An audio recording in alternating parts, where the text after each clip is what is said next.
মাকে নিয়ে অনেক অভিযোগ ছিল, তবে সেটা বিয়ের আগে। বিয়ের পরে নিজেও যখন দুই মেয়ের মা হয়েছি তখন বুঝতে পারি মায়ের সেদিনে সেই চিন্তাটা। মা কথায় কথায় বলতো, যেদিন তুইও মেয়ের মা হবি সেদিনই আমার চিন্তাটা বুঝতে পারবি, তার আগে আমার চিন্তাটা বুঝবি না।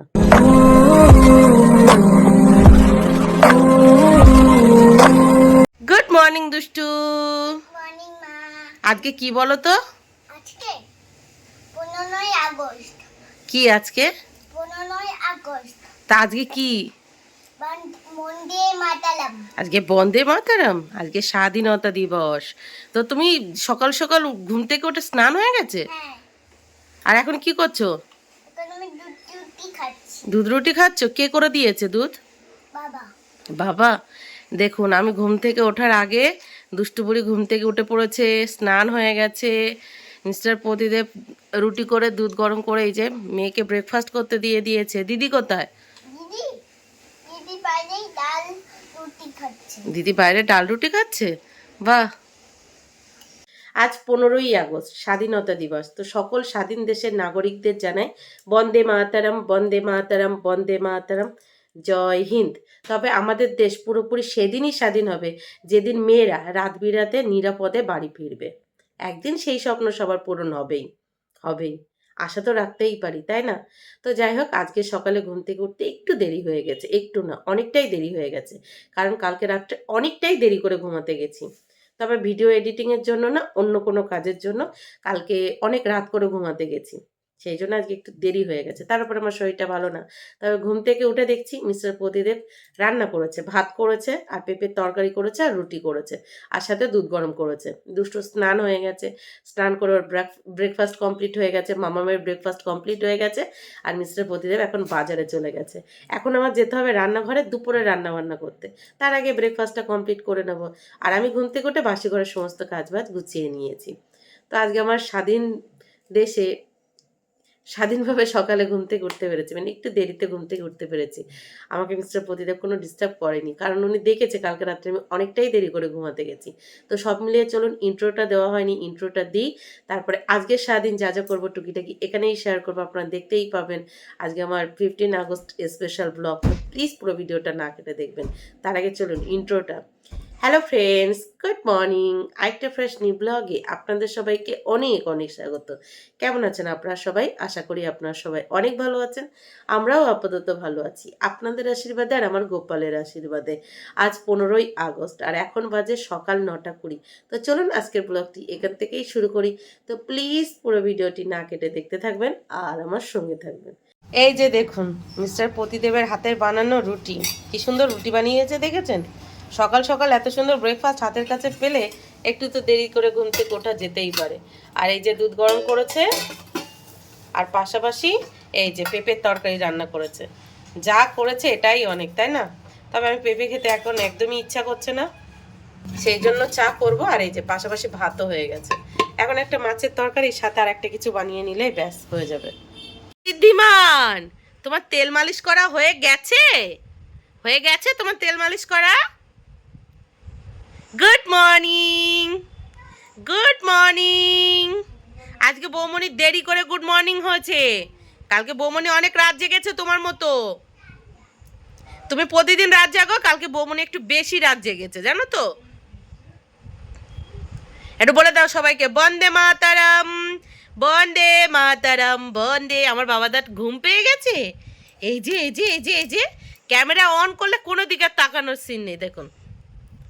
এক পলকে ক্যামেরার দিকে তাকিয়ে থাকতে হবে না বাবা? হ্যাঁ, তাই তো? এই যে এই যে ছোট রাজকুমার, এই যে ছোট রাজকুমার, ছোট রাজকুমার, আমাদের বাড়ির ছোট রাজকুমার কই? কই আমাদের বাড়ির ছোট রাজকুমার? কই ছোট রাজকুমার কই? জায়ের ঘরে গিয়ে ছোট রাজকুমারের সাথে একটু খেলা করে রান্নাঘরে গিয়ে আমার জন্য 1 কাপ, শুধু আমার জন্যই 1 কাপ লিকার চা বসিয়ে দিয়েছি, মানে জল বসিয়ে দিয়েছি, জলটা ফুটছে। আর এদিকে মিস্টার প্রতিদেব বাজারে গেছিল, আজকে রান্নার জন্য নিয়ে এসেছে কচি কুমড়ো। এটা ছোকলা সমেত রান্না হবে, আর এই রান্নাটাও উনি করবে। আমি শুধু ডিমের ঝোল করব, মানে ডিম এনেছে, বললো ডিমের তরকারি করো। আর এই যে কচি কুমড়ো ছোকলা সমেতের একটা তরকারি, পেঁপের তরকারি, ব্যাস। আনলাম চলো আজকে বেশি রান্নাঘরের দিকে না যেতে পারলেই ভালো। শুধু ডিমের ঝোল আছে, ডিমের ঝোল হলে আর কিছু লাগবে না আমার আর দুই মেয়ে। তবে এই ছোকলা সমেত কচি কুমড়োর তরকারি সেটাও খেতে ভালো লাগে, কালো জিরে আর কাঁচা লঙ্কা ফোড়ন দিয়ে, খুব ভালো লাগে। আমি কিন্তু বিয়ের আগে এইসব তরকারি খেতাম না, এই বাঙাল বাড়ি বিয়ে হওয়ার পর থেকে এই সমস্ত খাওয়া শিখেছি। তো যাই হোক চলুন চাটা আগে খেয়ে নি, খিদে পেয়েছে। কালকে রাত্রে কিছু খাইনি, মানে সন্ধ্যাবেলা দুধ চা খেয়েছিলাম তো, দুধ চা খেয়ে গ্যাস হয়ে গেছিলো, সেই জন্য রাত্রে আর কিছু খাইনি। এখন সকালে ঘুম থেকে উঠতে দেরি হয়ে গেছে, চাটা হলে আগে খেয়ে নেব, তারপরে বাদবাকি কাজ বাজগুলো ধীরে সুস্থে গোছাবো। তবে আমরা সমস্ত ঘরের মায়েরা মেয়েরা মিলে একটাই ঈশ্বরের কাছে আজকে প্রার্থনা রাখবো, পৃথিবীর সকল মায়ের সন্তানেরা যেন খুব ভালো থাকে, আর সব মায়ের সন্তানেরা জন্য নিরাপদে প্রতিদিন বাড়ি ফিরে, এটাই আমাদের প্রার্থনা হোক, তাই তো? কি বলো, মুখে বলো, বন্দে মাতরম বলো, শুধু পতাকা নিয়ে টানাটানি করলে হবে? বলো, হ্যাঁ বন্দে মাতরম বলো, মুখটা ঢেকে যাচ্ছে তো। চায়ের জলটা বসিয়ে কত কিছু করে নিলাম, তবে সেটা কাজ না, ওই একটু ঘুরু ঘুরু আর কি। শেষমেশ চাটাকে নামিয়ে নিলাম, আর সাথে নিয়ে নিলাম মিস্টার প্রতিদেবের হাতের বানানো স্পেশাল রুটি। এবার রুটিটাকে রোল করে চায়ে চুবিয়ে গালে দিয়ে দিলাম। পুরো জন্য অমৃত, ছোটোবেলার স্বাদটাকে ফিরে পেলাম আর কি। তো যাই হোক চাটা খাওয়া দাওয়া কমপ্লিট করে এই যে রান্নাঘরে চলে এলাম। দেখুন মিস্টার প্রতিদেবের ছোকলা সমেত কুমড়ো রান্না হচ্ছে, আর পাশাপাশি ডিমের তরকারি রান্না হবে। এই যে ডিম সিদ্ধ বসিয়ে দিয়েছি, আর ডিমের তরকারি করবো আজকে আলু পটল দিয়ে, তার সাথে টমেটো পেঁয়াজ এগুলোও কেটে নিয়েছি। পটলটাকে গোটা গোটা রেখেছি, দেখেছেন, মাঝখান দিয়ে একটু ছিঁড়ে ছিঁড়ে নিয়েছি। এইভাবে মাংসেতে বা ডিমের তরকারিতে দিলে খুব ভালো লাগে, মানে মাংসের মতো। আগে আলুটাকে কষিয়ে নিয়েছি, কষিয়ে নিয়ে পটল দিয়ে আবারও কষিয়েছি, তারপরে মাংসের মতো করে রান্না করেছি। আর একদিকে দেখুন আমার জন্য দুটো ডিমের অমলেট করে ভেজে নিয়েছি, এটা দিয়ে দেবো এখন ডিমের তরকারিতে। এইভাবে ডিম খেতে কিন্তু দারুণ লাগে। আপনাদের কার কার ভালো লাগে এইভাবে ডিম খেতে বলবেন।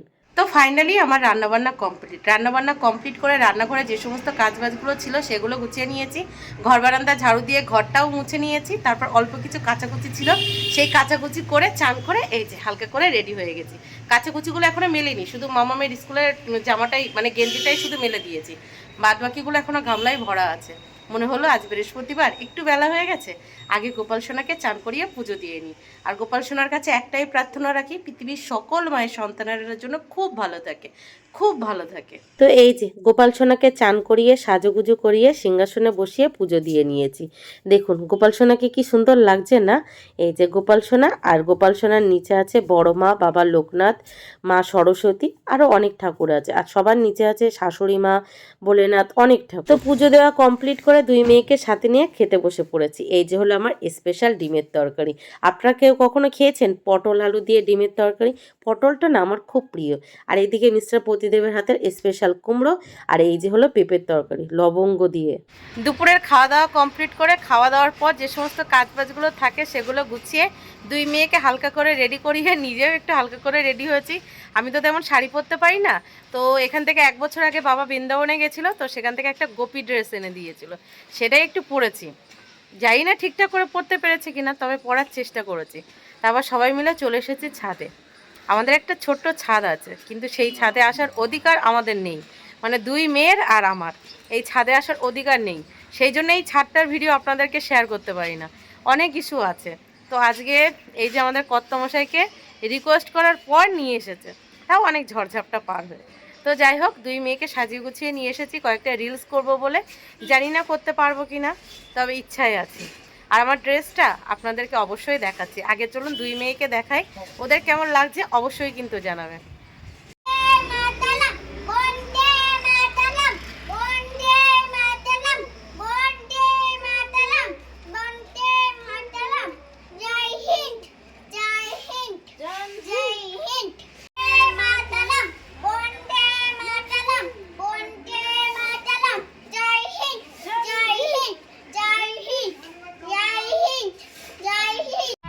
এই যে আমার দুই মা জননীকে হালকা করে শাড়ি পরিয়ে রেডি করিয়েছি, কেমন লাগছে আমার দুই মা জননীকে অবশ্যই কমেন্ট বক্সে জানাবেন। বন্দে মাতরম সুজলা সুজলাম জয় হিন্দ জয় হিন্দ জয় হিন্দ জয় হিন্দ জয় হিন্দ বন্দে মাতরম।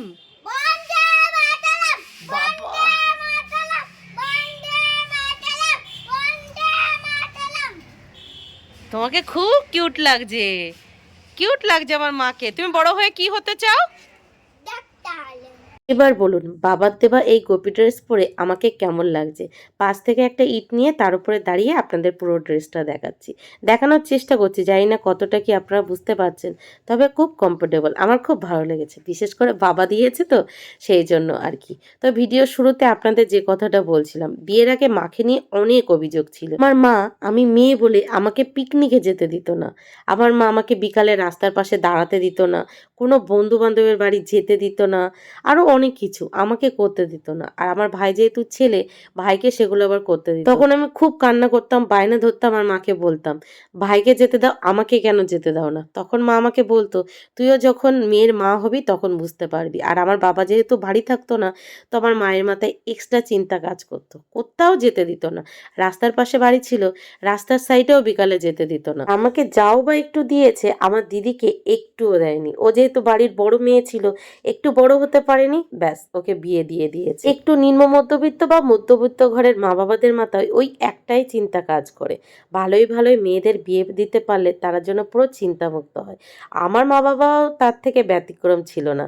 বাবা যেহেতু বাইরে থাকতো, তো মায়ের মাথায় এটাই চিন্তা কাজ করতো, কোনো বদনাম মাখার আগে দুই মেয়েকে ভালোই ভালোই যাতে শ্বশুরবাড়ি পাঠাতে পারে। কারণটা এখন তো আমরা কম বেশি সবাই জানি, বদনাম শুধু মেয়েদের গায়ে লাগে, ছেলেদের গায়ে কম লাগে, সেটাই আর কি। আর গ্রামের দিকে এটা তো আরও বেশি। তো যাই হোক, মামাম দেখুন যে লেহেঙ্গাটা পরেছে, ওটা কিন্তু আমার শাড়ি কেটে এই লেহেঙ্গাটা বানানো। আমি হাতে গোনা একবার পরেছি, তারপরে গুছিয়ে রাখা ছিল। তো এবার মনে হলো মামামকে একটু পরিয়ে দিই। মেয়েরা দেখুন কত তাড়াতাড়ি বড় হয়ে যায়। দিনে সেই ছোট্ট মেয়ে মনে হয় এই তো কদিন আগে কোলে নিয়ে বাড়ি এলাম, এরই মধ্যে মেয়ে আমার বড় হয়ে গেল। দেখুন আমার লেহেঙ্গা পড়েছে। দুই মেয়েকে কেমন লাগছে জানাবেন। দুই মেয়েকে সাথে নিয়ে ওপরে এসেছিলাম কয়েকটা রিলস বানাবো বলে। রিলস তো একটাও হলো না, আর তারা ঠিকঠাক করে ফটোও তুলতে দিচ্ছে না। একবার এদিকে চলে যাচ্ছে, একবার ওদিকে চলে যাচ্ছে, এই করছে ওই করছে। যে কারণে ওদের কষ্ট করে সাজালাম, মানে খাওয়া দাওয়া করে উঠেই 2 সেকেন্ড বসিনি, তাড়াতাড়ি করে ওদের রেডি করে দিয়েছি যে চল কয়েকটা রিলস বানাবো। সেটাই করতে দিল না। সেটা করলো না তো করলোই না, সব খুলে ফেলেছে। মানে যেমনভাবে ওদেরকে সাজিয়ে নিয়ে এসেছিলাম সেগুলো আর নেই, সব চেঞ্জ হয়ে গেছে আর কি। তো বলুন, আমি নিজেও চেষ্টা করছিলাম, আমি নিজেও যেহেতু পারি না, সেই জন্য ঠিকঠাক করে রিলস হলো না, এটাই আর কি। তো সকলকে জানাই ইন্ডিপেন্ডেন্স ডের অনেক অনেক শুভেচ্ছা।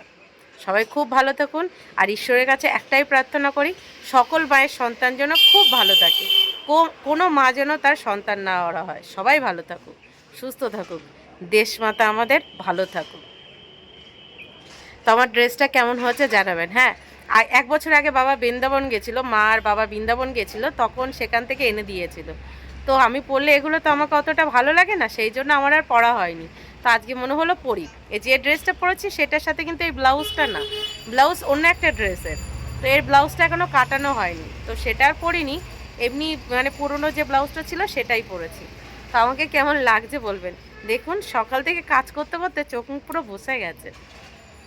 অনেক দিন পর ছাদে এসেছি, খুব ইচ্ছা করে যে মাঝে মাঝে ছাদে যাই, কয়েকটা রিলস বানাই। সবাই আসা ইচ্ছা করে, কিন্তু আমাদের মানে দুই মেয়ের আর আমার কপালে সেটা নেই যে আমরা ছাদে আসব, রিলস করব। আজকেও এসেছি, জানি না কতটা প্রশ্নের মুখোমুখি হতে হবে।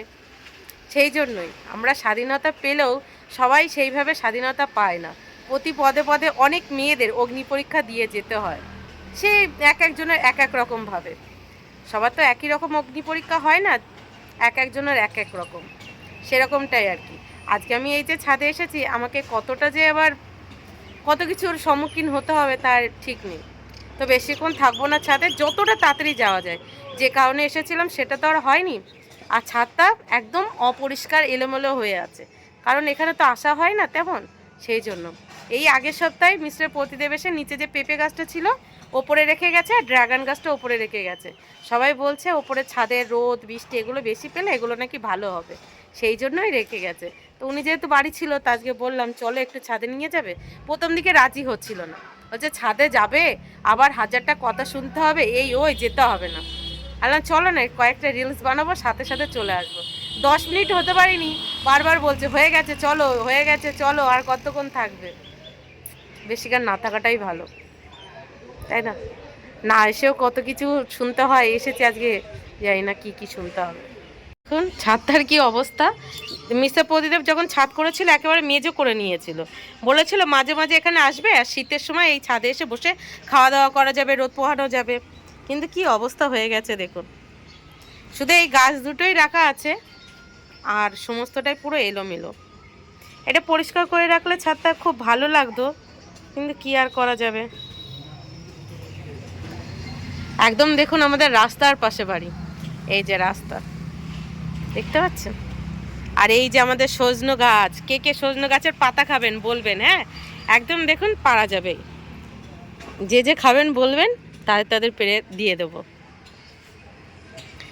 আর ও দুই মেয়ে ওপরে এসেই আগে ছাদের কলটা খুলে দিয়েছে, এখানটায় গেছে জলটা পড়ে।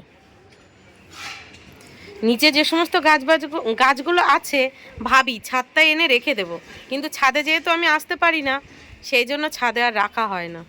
আর এদিকে দেখেছেন কুমড়ো গাছের দানা ছড়িয়েছিল, কত কুমড়ো গাছ হয়েছে দেখুন। পেঁপে গাছটা কি আদৌ হবে কি জানি। এই যে ড্রাগন গাছ। এই যে দুষ্টু বুড়ি কি কাজ করছো? গাছ তুলছি। গাছ তুলছো? চলো, অনেক রিলস করেছো, এবার চলো নিচে চলো। না এই গাছের ডিম গুলো একটা রিলসও তুমি ঠিকঠাক করে করেছো? তুমি বলো তো আগে আমাকে, এত সুন্দর একটা ড্রেস পরে নিয়ে এসেছি, তুমি কি একটা রিলস ঠিকঠাক করে করেছো? ছোট বেশি হবে। তোমার ঝগড়া করছো? কত সব। চলো, তোমার আর রিলস করতে হবে না, চলো না চলো নিচে চলো। আমাকে খেলতে দাও, আমি সব খেলা খেলি। কি করবে? তুমি যাও এখান থেকে, আমি খেলতে দাও। চলো চলো। থাক, এই ওই পেটু দেখা যাচ্ছে তো, থাক। পেটু দেখা গেলে ভালো লাগে না। না আমাকে খেলতে দাও। মেয়েদের পেটু দেখাতে নেই, বাজে ছি। চলো। না হ্যাঁ 1 বছর বয়সের ড্রেস এখনো পরছে। চলো। দুই মেয়েকে সাথে নিয়ে ওপর থেকে নিচে চলে এসেছি। ওপর থেকে নিচে এসে দুই মেয়ে চেঞ্জ করে হাত মুখ ধুয়ে নিয়েছে। আমি নিজে আর চেঞ্জ করিনি, হাত মুখ ধুয়ে সন্ধেবাতিটা দেখিয়ে রান্নাঘরে গিয়ে সবার জন্য লিকার চা বসিয়েছি। ভাবলাম চাটা খাবো, একটা ভিডিও আপলোডিংয়ের ব্যাপার আছে সেটা করব, তারপরে ফেসবুক পেজে লাইভে আসবো। লাইভে এসেই তারপরে ড্রেসটা চেঞ্জ করব। কখনো এরম ড্রেস পরে ফেসবুক পেজে বা অন্যান্য কোথাও লাইভে আসা হয়নি। ওই নাইটি না হলে রেগুলার যে সমস্ত জামা পরা হয় সেটা পরেই লাইভে আসি। তো মনে হলো আজকে যখন এটা পরেছি তো আর তো কিছুক্ষণ একটু পরেই থাকি, ভালোই লাগছে, কমফোর্টেবল কমফোর্টেবল। তো এবার যদি কখনো বৃন্দাবন, মায়াপুর, নবদ্বীপ কোথাও ঘুরতে যায় তো বেশ কয়েকটা এই গোপী ড্রেস কিনে নিয়ে আসবো। খুবই কমফোর্টেবল, একদম সফট, অতটা গরম লাগছে না। তবে যে কারণে উপরে গেছিলাম সেটা ঠিকঠাক হয়নি, তো মনটা একটু খচখচ করছে। ভেবেছিলাম বেশ কয়েকটা রিলস বানাবো একটু ঠিকঠাক করে। মিস্টার প্রদীপকেও সাথে নিয়ে গেছিলাম, যে যার কাজে ব্যস্ত। মিস্টার প্রদীপকে বলছি একটু ক্যামেরাটা ধরে দাও, যে ধুত পারবো না, কী সব ঢঙের কীর্তন করো, ওসব আমার ভালো লাগে না, নিজে করছো করো, আমাকে এর ভিতরে জড়িও না। বললাম চলো ঠিক আছে। তো সব মিলিয়ে চলুন, রান্নাঘরে চা হচ্ছে। আর আজকে ব্লগটি এখানেই শেষ করছি, দেখা হচ্ছে কাল সকাল থেকে আর একটা ফ্রেশ নিউ ব্লগে। ততক্ষণের জন্য টাটা, সবাই ভালো থাকবেন, সুস্থ থাকবেন আর অবশ্যই সাবধানে থাকবেন। আর সবার লাস্ট আরও একবার বলবো, বন্দে মাতরম। সবাই খুব ভালো থাকুক, পৃথিবীর সকল মায়ের সন্তান যেন খুব ভালো থাকে, কোনো মা যেন সন্তানহারা না হয়, সে ছেলে হোক আর মেয়ে হোক, সবাই ভালো মানুষ হোক, একটা সুস্থ পৃথিবী পাক, সুস্থ ভারতবর্ষকে পাক। আমরা গর্বিত যে আমরা ভারতবাসী, এই গর্বিত যেন মানে পরবর্তী প্রজন্মগুলোও দেখতে পায়। তো যাই হোক, চলো টাটা।